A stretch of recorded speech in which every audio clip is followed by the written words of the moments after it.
Christian Benford's emergence, Dalton Kincaid's sophomore campaign, first down run rate, run defense, slow starts.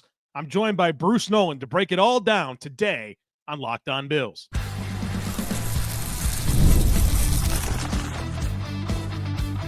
You are Locked On Bills, your daily Buffalo Bills podcast. Part of the Locked On Podcast Network, your team every day.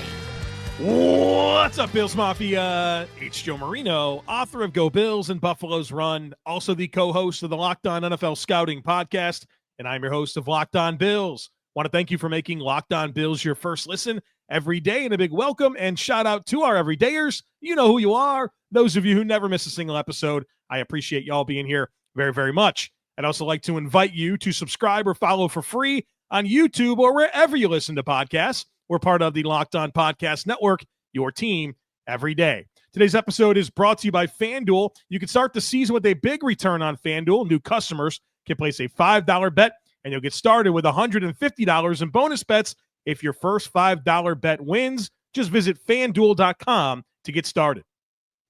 I'm joined now by Bruce Nolan of the Bruce Exclusive podcast, one of my favorite podcasts that I listen to every single week. You can follow Bruce on Twitter at Bruce Exclusive, and of course, the Bruce Exclusive drops every Thursday on its own feed. Just search wherever you're listening to this podcast, Bruce Exclusive, and you will find it. Bruce, welcome in, my guy. I'm very excited. We have a conversation usually several times a year, but always during the bye week, and I appreciate you joining me once again.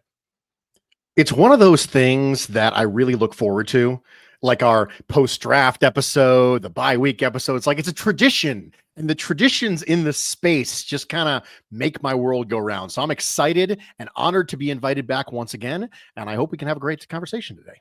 I'm sure we will, Bruce. And look, I wanted to do things a little bit differently this year. I talked to you, I talked to Nate Geary, I talked to Greg Thompson, and one thing I said to you guys this year was, what are you guys passionate about? What are you interested in? What's the stuff on your mind with the Bills? That way we can kind of talk about the things that are most interesting to you. And you answered that question. Well, I won't give the original answer, but because I asked you what you were passionate about, I think it was Mrs. Nolan, your dogs, and something else. But anyways, we're talking about the Bills, and you said Christian Benford. You want to talk about Christian Benford. So I'm just going to give you the floor. You take this where you want to go, and we will talk Christian Benford here to open up our conversation today. I am not someone who is known for exceptionally hot takes. I am actually fairly aptly criticized for being the most lukewarm and boring of all major content creators in the Buffalo Bills space. And I have a take for you. And that is that Christian Benford is currently playing at a level that we haven't seen since Tre'Davius White, and it might be just at that same level, like an all-pro level. Christian Benford is 7th in the NFL in DVOA against. He's 5th in the NFL in adjusted yards allowed per coverage snap against the Chiefs. 4 targets, 3 receptions, 7 yards allowed. Christian Benford is allowing the defense to do things that it couldn't do when Tre'Davious White was CB1, and I understand that that's blasphemous. But when you see an uptick in man coverage against the Chiefs, and you go, well, why didn't we just do that all the time? Like, because you didn't have the dogs before. You didn't have the horses. And Tre'Davious White was a really, really, really good corner, right? But he was never like an elite level athlete. He was never somebody who's going to run down the field with you. He was never a great tackler. Like it's not like Tre'Davious White was without flaws. He was an unbelievable attacker of the football, right? He took the ball away. He always had a nose for the football. It was one of the greatest things about Tre'Davious White was the fact that he had a nose for the football. And he would force fumbles, and he would get picks, and he had instincts and coverage, and that was all awesome. Christian Benford plays football on defense the way Dalton Kincaid plays football on offense. And that is, it's an absolute joy to watch him. When you are done with Christian Benford, you know you've been in a fight. It's that simple.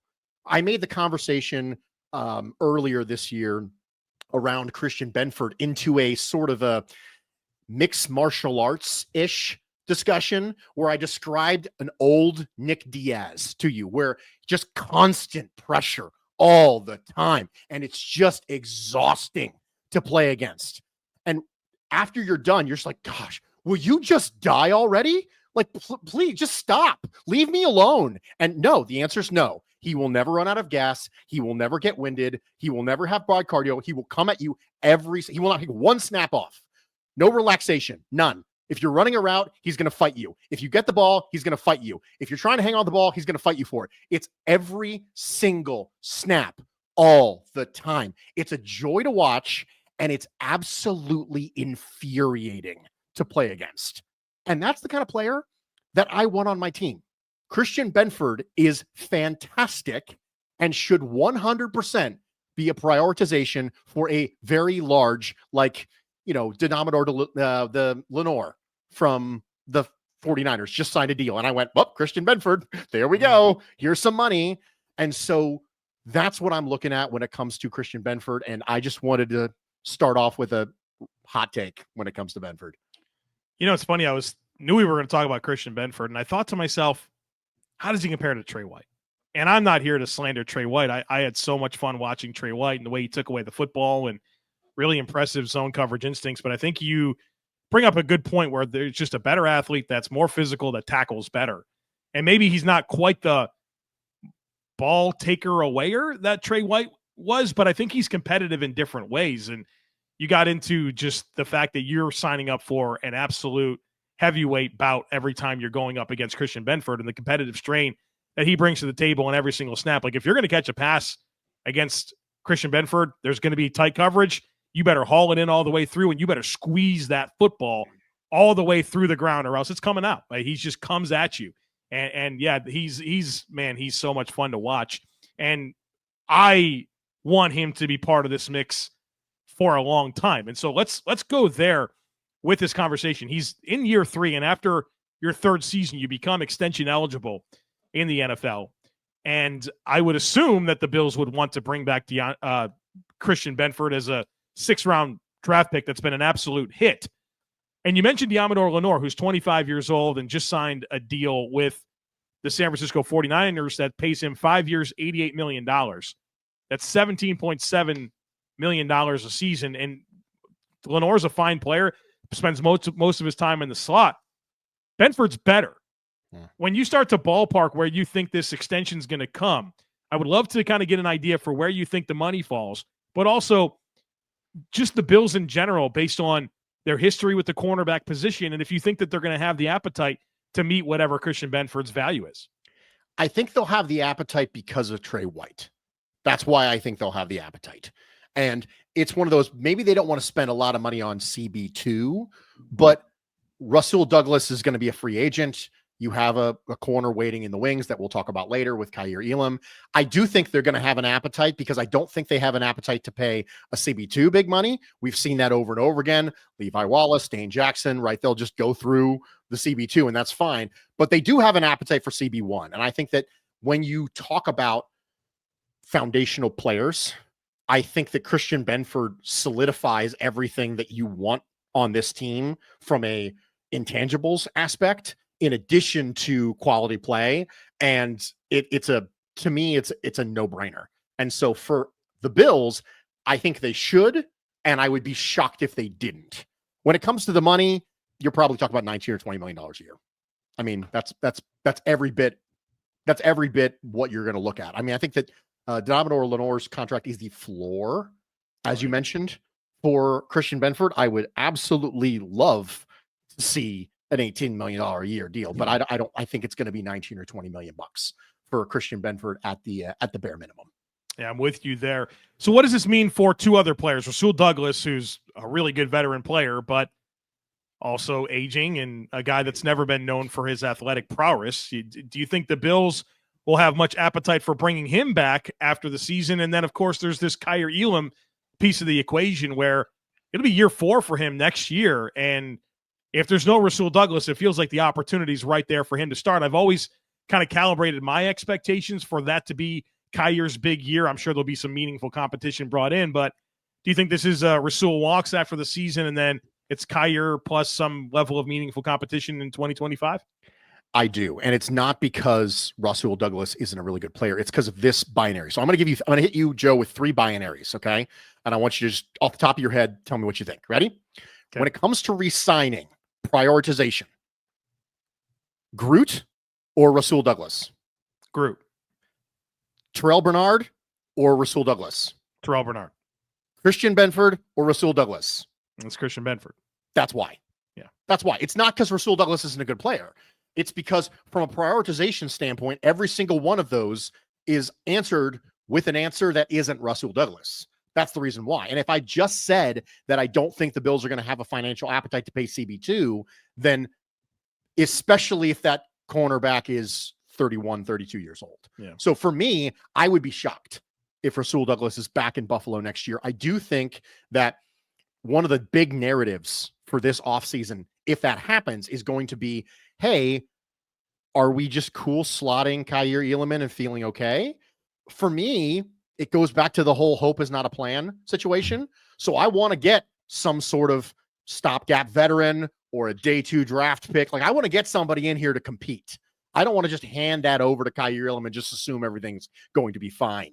But for me, that's the reason why I think Rasul Douglas ends up leaving. It's not because I don't love Rasul Douglas. I think he's been an unbelievable fit in this defense.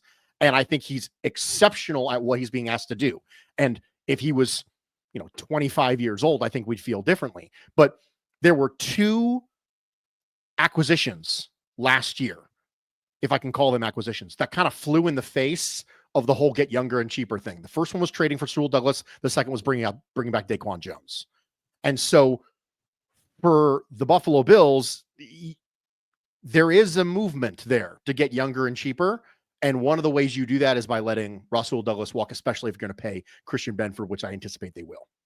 Well, and you've pointed out a number of times on your podcast about Brandon Beane emphasizing that Rasul had another year on his deal when they traded for him. And, I'm sure that makes him feel better about giving up that 3rd round pick, which is also interesting if you apply it to the Amari Cooper conversation, also veteran that's is an expiring contract, where he doesn't necessarily have another year on his deal.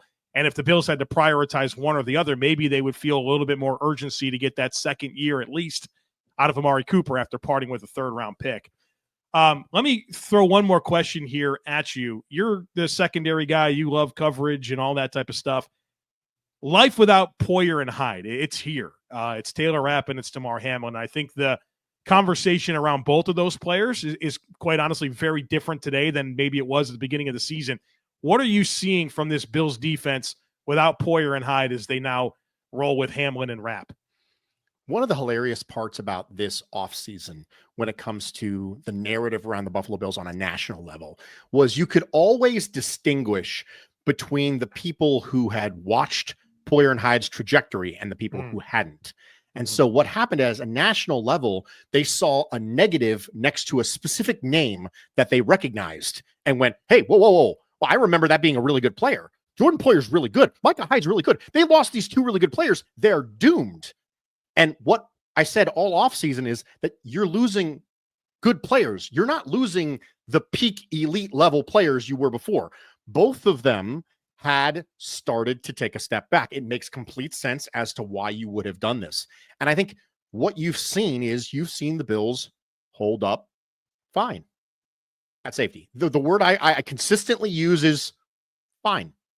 I don't think you see the dynamic playmaking skills that you saw. And I think that's a theme of this conversation, because between Trey White, Jordan Poyer, and Micah Hyde, what you had dynamic playmaking skills in 3 of those 4 positions for a long time for the Buffalo Bills. People who could take the ball away, people who make big, explosive, negative plays. And now you have less of that. And I know one of the conversations around Taylor Rapp coming in was, oh man, he's going to add that physical element. And, that we can have a different discussion as to how much value that actually has in the current NFL, because you get flagged for, looking at someone hard.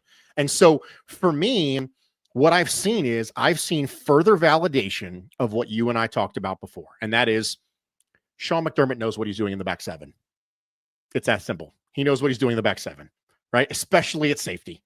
We've seen it over and over again, right? Kurt Coleman is a great example. I watched Kurt Coleman a lot at Ohio State, right? He comes to the Panthers and all of a sudden he's a star. He goes to the Eagles. He's not a star anymore. Like it's one of those things where he knows what to do with safety play. He knows what he's looking for. He gets the right traits, and they come in and they usually play fine. And that's what we've seen. We've seen a veteran in Taylor Rapp You've seen a younger player in DeMar Hamlin. You've seen fine. Now, are there some rush angles from DeMar Hamlin that I would like to see different? Sure, yeah. Are there situations where Taylor Rapp remains over aggressive? Sure, absolutely. But I've seen the floor of that position at the level that we all kind of expected it to be. But then all of a sudden, when you face with the reality of losing Jordan Poyer and Micah Hyde, you go, oh, I mean, I said this out loud that we were going to be fine and Sean McDermott was a safety whisperer. But now that it's here, I don't trust it anymore. But now, if ever there was a reason to trust it, now is the reason to trust it. All right, little conversation here on Christian Benford, the secondary. On the other side of it, Dalton Kincaid. Bruce and I are breaking that down. Be sure to stick with us. Do you struggle to find the perfect gift during the holidays? Maybe gift giving isn't your love language. You overthink it and wind up with something disappointing or maybe nothing at all. We've got the perfect gift for you. Skylight Frame is a touchscreen digital photo frame your whole family will love. You can upload thousands of photos with your phone and watch them appear in seconds. You can add new photos straight from your phone from anywhere. It only takes a tap of your phone to send new photos to a frame across the country. It's the fastest, easiest way to keep loved ones in the loop, and they'll feel so much more connected to you. And the touchscreen is a game changer. Swipe through photos, tap to see new photos sent, tap the heart button to say thank you to the sender. We actually have one at my house on the counter in the kitchen. It looks beautiful in our home. Photos are displayed in HD resolution, and you can choose from 5 different frame styles. And now, as a special limited time offer for our listeners, get $20 off your first purchase of a Skylight Frame when you go to skylightframe.com/NFL. That's SKYLIGHTFRAME.com/NFL. Get $20 off your purchase now at skylightframe.com/NFL. Get ready to tackle the NFL action with FanDuel, America's #1 sportsbook, because right now new customers can bet $5, get $150 in bonus bets if you win. The FanDuel Sportsbook app gives you everything you need to place live bets on the NFL all in one place.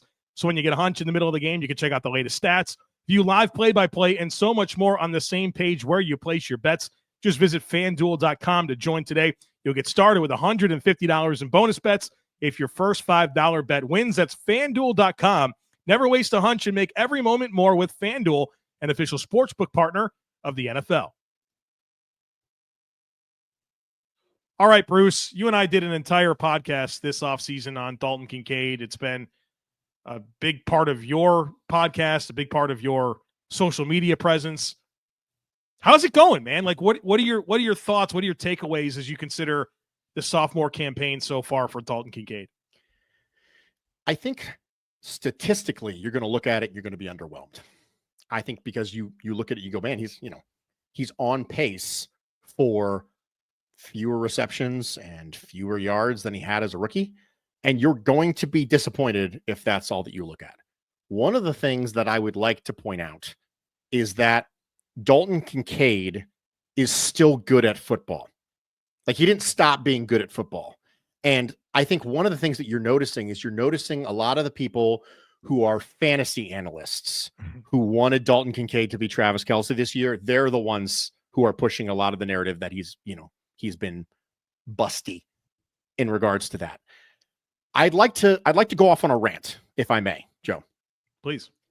And I think I've cracked the case of Dalton Kincaid. And allow me to show you my exhibits, ladies and gentlemen of the jury, and I will bring you a conclusion on what's going on with Dalton Kincaid. Because every time I watch him on tape, I go, he still looks like a good player. Like, I think this guy's still good at football.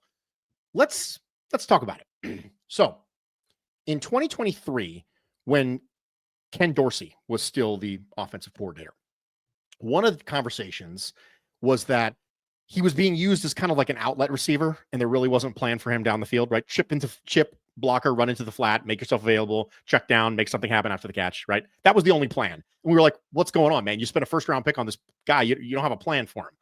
Then, once Dorsey departed, now he's with the Cleveland Browns, Joe Brady takes over. Kincaid saw his average depth of target increase as the year comes to close. He has that game against the New England Patriots where he makes multiple plays down the field, and you go, okay, all right, now we're cooking with gas. Like, let's do this. Overall, in 2023, Kincaid received 12.2% of the team's air yards. In 2024, that number has ballooned to 20.2% of their air yards. His average distance of target in 2023 was 6.5. His average distance of target in 2024 is 8. His routes are more down the field than they were. He's 7th in the NFL in corner routes, which we've seen a lot of his big plays have come on corner routes. A lot of the misses from Josh Allen have come on corner routes. Famously, the pass that Josh Allen missed where Dalton Kincaid fell and injured his knee was also down the field. But this is the part that we're not willing to talk about. Josh Allen hasn't been overly effective down the field in 2024. Like, you're using Dalton Kincaid in an area of the field where Josh Allen is at his least effective. Among quarterbacks with 5 or more attempts, 20 plus yards down the field, Josh Allen is 31st in passer rating on those throws. Kincaid being used more down the field and Josh Allen not being as effective down the field, and you end up with this. Among tight ends with 25 or more targets, Kincaid has the lowest catchable target rate in the NFL at 70.9. Travis Kelce, 87.1. Trey McBride, 86.8. If you target Kincaid in an area of the field where Josh Allen misses more often, Josh Allen will miss Kincaid more often. Like, it's not usage. Kincaid's target per route run is 0.27, which is still a really good number. Kelce's 0.28, McBride's 0.27. You'd like to see a few more snaps, sure, but Kincaid has missed a game due to injury. So there's that too. The Bills are also putting a decent amount of first read targets on Kincaid's plate. 19.4% first read. Kelce's 26.2. McBride is a whopping 31.1. Thank you, Kyler Murray. You could theoretically see that a bit higher without complaint. Sure, by all means.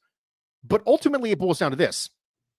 Kincaid's only had 3 targets contested all year long. As we've established, contested is bad. Like, you want to win your contested catches, you would prefer not to have them. He's had 3 targets contested, and he's 4th in the NFL among tight ends in NFL route win rate. He's getting open, he's getting used often, and he's prioritized. He's just not getting the ball thrown to him because of the areas of the field where he's being used don't happen to align with the areas of the field where Josh Allen is currently being stellar. We don't want to talk about this, but it's true. So that's my argument. I think I've cracked the case on Dalton Kincaid, and we'll see for your consumption, ladies and gentlemen of the jury, what you think about it. Bruce, I appreciate all that information. I think that's well put together. Tremendous data. That's definitely a Joe Marino aligned with everything that you were able to cook up there. One thing, even just to give you another raw number here with Dalton Kincaid, 16 uncatchable targets. That's the most for any tight end in the NFL, I think, by 4, which is not great. Now, the one thing, if there's anything to be encouraged about, you mentioned that Josh Allen's down the field passing has not been good this year, and you're not wrong about that. It has not been good. I write about this every single week for the Herd Mentality Substack. I write about Josh Allen under pressure, Josh Allen's vertical throwing. I track 38 different data points and offer analysis. The good news about Josh Allen down the field is that it's been better lately.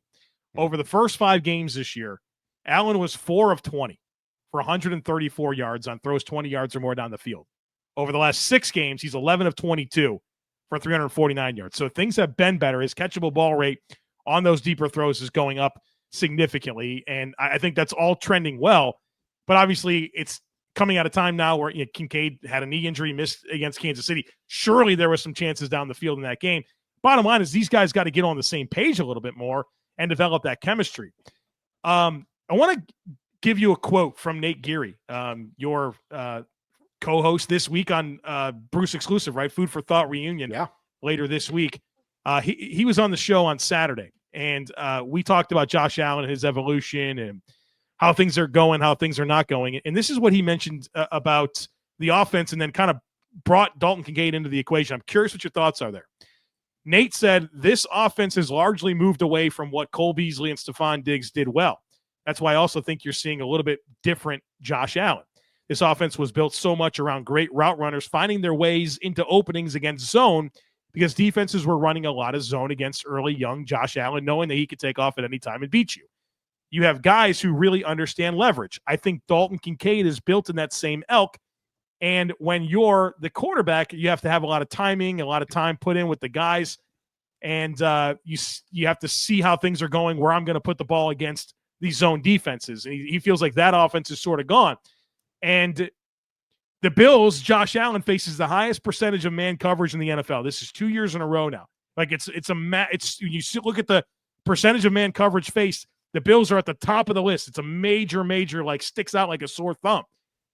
But I would say that Dalton Kincaid is definitely he's a route winner, right? He's a guy that can go win a route. Are you do you align with this thought that the Bills have kind of adjusted structurally what they're going after, and maybe does that give us some more of an understanding as to why a Keon Coleman type player was brought in? I do think that when you think about Josh Allen's anticipatory traits, which I don't think were off the chart coming out, it was a see open, throw open. And because you have a howitzer attached to your right arm, you can pull that off. And so what you ended up with is you end up with John Brown, Cole Beasley, Stephon Diggs. You ended up with people who can present themselves open to the quarterback and go, look at me. And he goes, aha, I see this open person. I am now going to, launch this ball through their chest. And so I think that works. And then as you mature as a quarterback, you start to see things more anticipatory. And so then you can play, oh, okay, now we can play the leverage game, because you're not always going to be able to just go win a route. You're not always just going to be able to do that. And you're not going to be as open. We talk about windows being open. Windows are not open for Josh Allen the way they were before. And that's partially just a way that defenses have played him moving forward. They weren't open that way last year either. And you had Stephon Diggs. The windows weren't like that. So now you have to start playing a leverage game. You have to start playing a scheme thing. You have to start playing more mature quarterbacking. And I think that Dalton Kincaid aligns with that. If you think about one of the phrases that I hear used all the time is, well, why don't the Bills just use Kincaid the way the Chiefs use Kelce? And to that, I would say you should watch some Chiefs, because Travis Kelce just jogs down the field, right? And just figures out in the first 3 or 4 steps if it's man or if it's zone, and then just does something to make himself available. And that's it. Like that's the whole thing. Right? Because Travis Kelce understands the route concepts that are operating to the left and to the right of him. And so he goes, okay, well, I know the space that I have to operate with. Right. And I've seen some routes from Travis Kelce that look like they were designed by an inebriated 3-year-old on an Etch-a-Sketch. I mean, it is crazy stuff. Because it's not a real route. It's just a, doohickey, right? Go get open, right? Do this thing. Using him, quote unquote, that way requires a level of Hall of Fame connection between a quarterback and a tight end that you can't reasonably expect 2 other normal human beings to have. And Josh Allen's awesome. And Dalton Kincaid's awesome. But that level of connection is a different thing, man. It's just a different thing. And so asking that of your tight end is probably not fair, but asking the Buffalo Bills and asking Josh Allen to evolve and be more mature as a quarterback and as an offense, now that whole spread the field under Brian Daboll, everybody just runs ISO routes and just everybody just go win, right? Everybody just go win, right? The routes are locked. Everyone just go do their thing. Let's do it. And then Ken Dorsey comes in and everything's an option route and it's a disaster. But that's the way that I look at the evolution of the offense, is that Brian Daboll offense, spread the field, everybody go get your man winners, everybody just go win, right? That's not quite the way it's going to work in the NFL anymore. And I think we've seen that. You've seen that. Look at the best offenses in football, the Detroit Lions, the Miami Dolphins, until recently when Brock Purdy got hurt, the San Francisco 49ers, right? All these teams, they're not employing that strategy. That strategy was 5 or 7 years ago in the NFL. That was where that came from. It's a different NFL now. Now it's heavy packages to create explosive plays because you're dealing with too high. And you don't going to have those deep overs going to be open against cover 3 all the time like they were when the Legion of Boom was popular, right? It's a different NFL. It's evolving. And so Josh Allen evolves, and then Kincaid needs to evolve with him. Let me sneak one more in here. Coming out of the bye, Josh Allen would appear to have the full complement of weapons. It's not only Dalton Kincaid, but Amari Cooper and Khalil Shakir and Keon Coleman and Curtis Samuel and Matt Collins and Dawson Knox and the running backs. When you think about all that, I mean, this is what I've been thinking about for 2 weeks. What's like your prevailing thought about all of that working together with Josh Allen coming up on a part of the season in December where the Bills are typically very, very good? Like, we should rightfully be very excited about all of this. Yeah, I'm excited.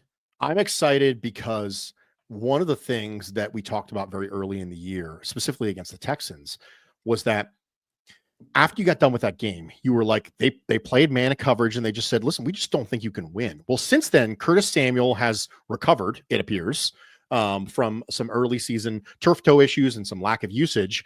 And you went and got Amari Cooper. Those two things swing significantly. Keon Coleman starting to develop. And all of a sudden, it looks different. It's amazing how few individual levers need to be pulled for the narrative to be different. Right? I mean, that's 2.5 things I just said, right? You acquired Amari Cooper, Curtis Samuel got healthy and started utilizing, and now you have Keon Coleman starting to develop. And all of a sudden, we're probably not saying that if we play the Texans next week. And so that is very exciting for me. And I do think that given the gravity that Dalton Kincaid attracted early in the season, I do think we're ripe. We're ripe for a Kincaid game or two, and I'm here for it. All right, I'm here for that as well. Speaking of here for it wouldn't be a conversation with Bruce Nolan without talking about some narratives. We're doing that on the other side of it, folks. Be sure to stick with us. As you know, we just had the rally on the river at Buffalo River Works, and that property is incredible. One of the coolest places I've ever been to. So much to do, great food, great drinks, so much entertainment, an amazing place. You have to check it out. And I recently found out that their other location was the first brew pub in Buffalo, the beautiful red brick Pearl Street Grill and Brewery.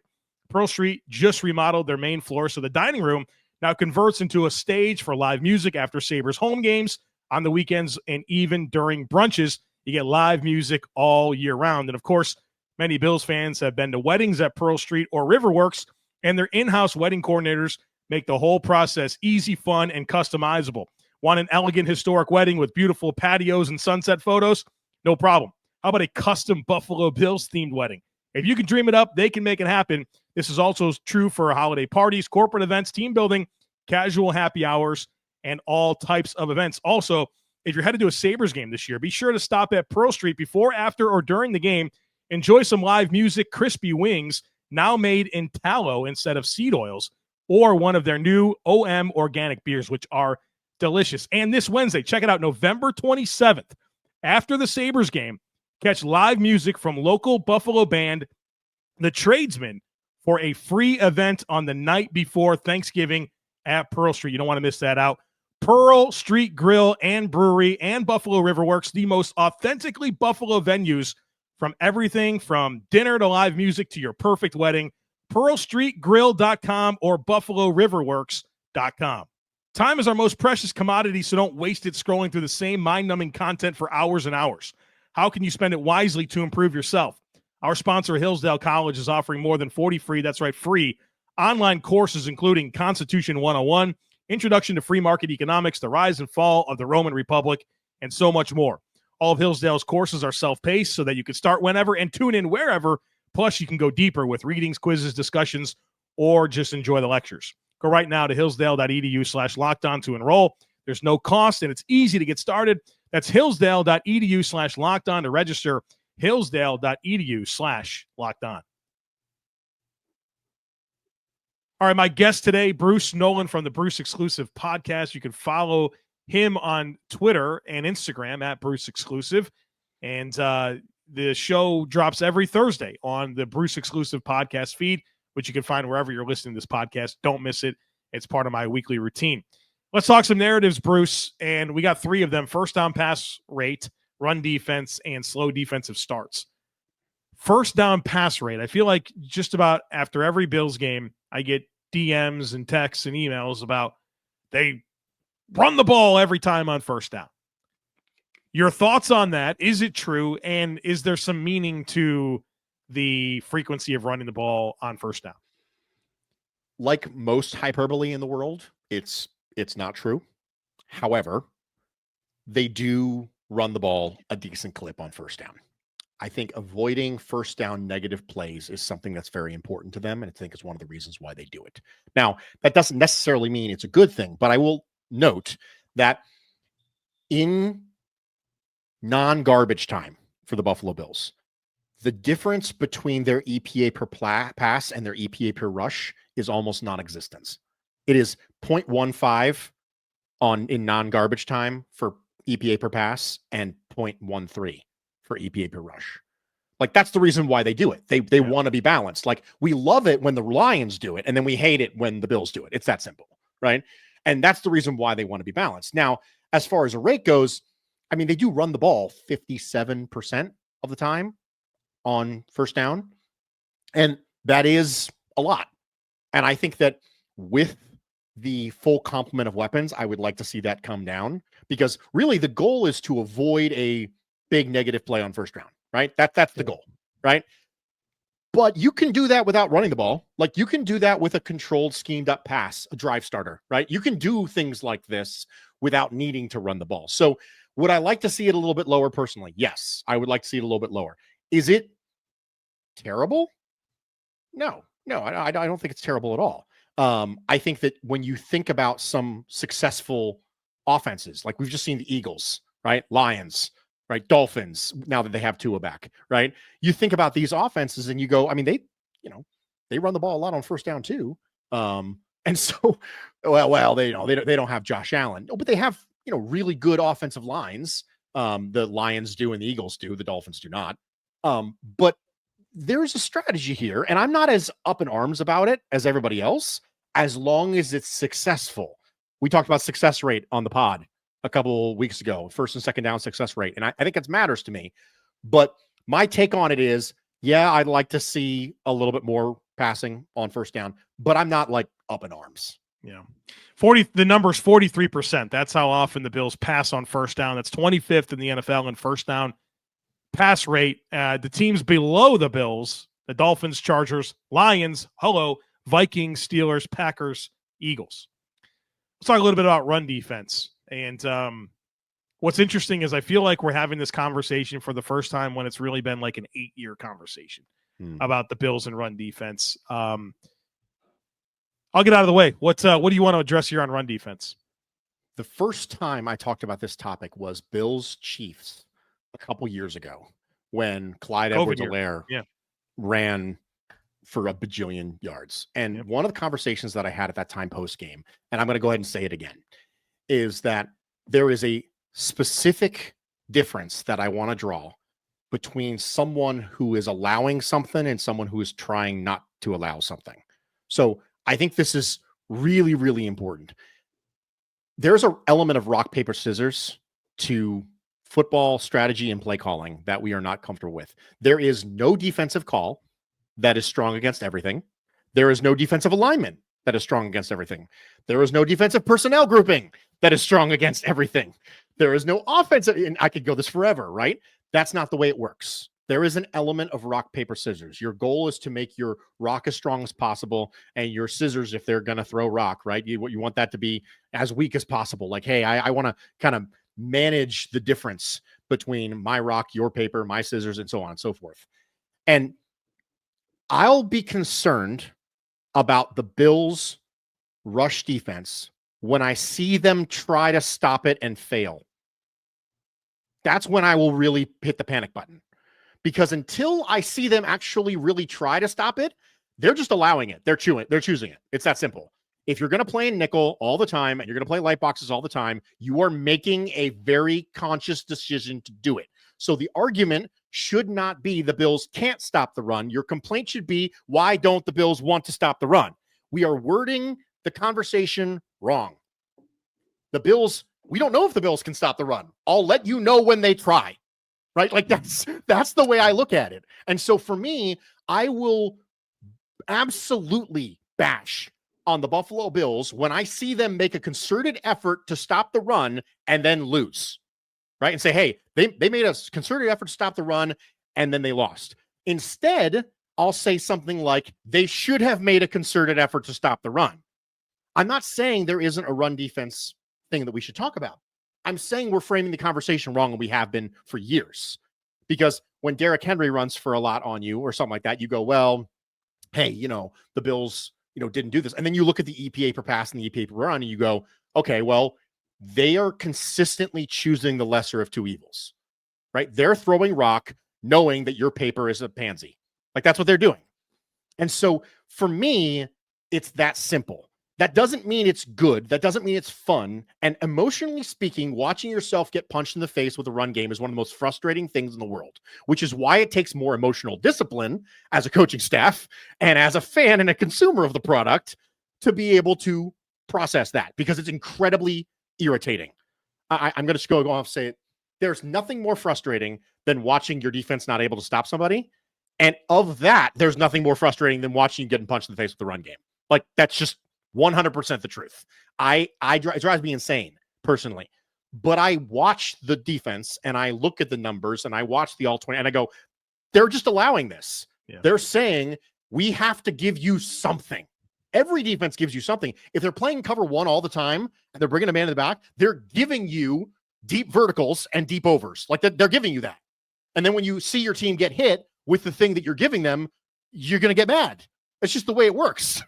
So for me, it's not that the Bills are effective stopping the run, like overly effective. Their rushing success rate is good. Their EPA per rush against is good. Like they're not an elite run defense by any means. They're good. They're fine, right? It's a matter of I'll get upset when they try and fail.